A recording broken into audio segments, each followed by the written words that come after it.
Assalamualaikum warahmatullahi wabarakatuh.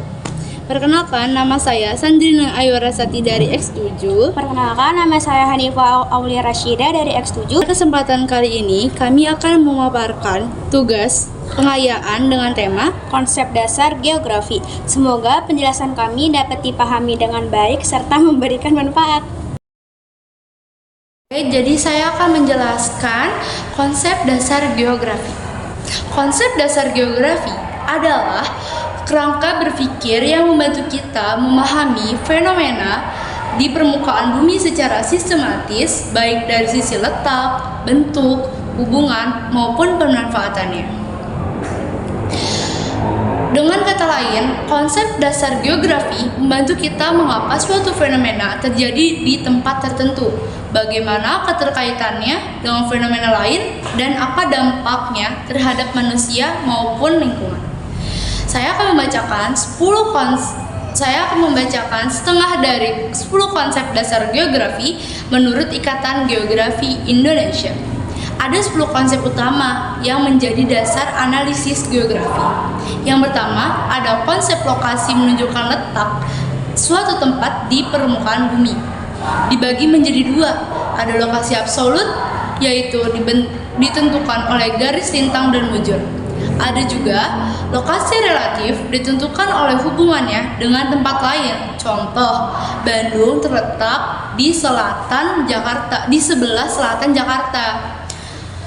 Kedua, ada konsep jarak, ukuran kedekatan antara dua tempat, baik dalam satuan panjang km, m, maupun waktu tempuh. Contoh, jarak Jakarta-Bogor 60 km atau 1 jam perjalanan dengan kereta.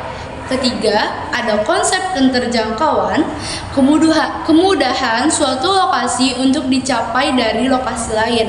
Contoh, daerah terpencil di pedalaman Papua sulit dijangkau dibanding kota besar di Jawa. Keempat, ada konsep pola, bentuk persebaran fenomena di permukaan bumi. Contoh, pola permukiman di dataran rendah cenderung menyebar, sedangkan di pegunungan cenderung memanjang mengikuti jalan atau sungai.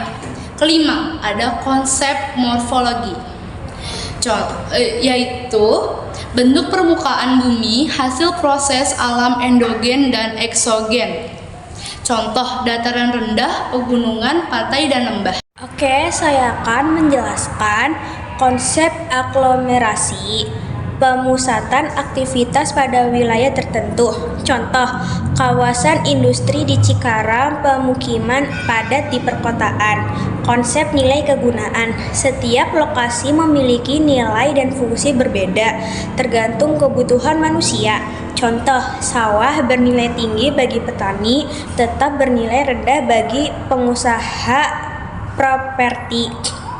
Konsep interaksi dan interdependensi, hubungan timbal balik antar wilayah atau fenomena.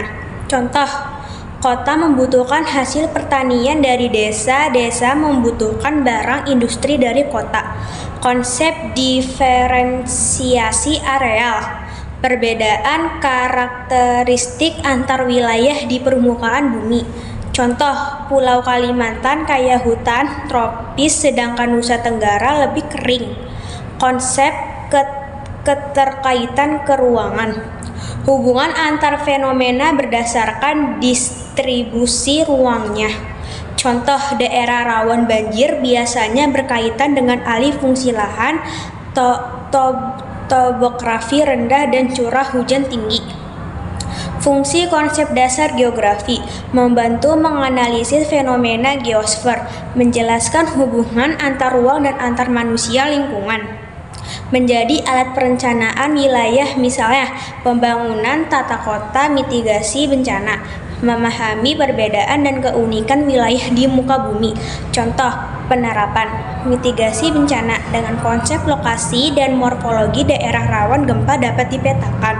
Perencanaan transportasi, konsep jarak dan keterjangkauan digunakan untuk membangun jalan tol.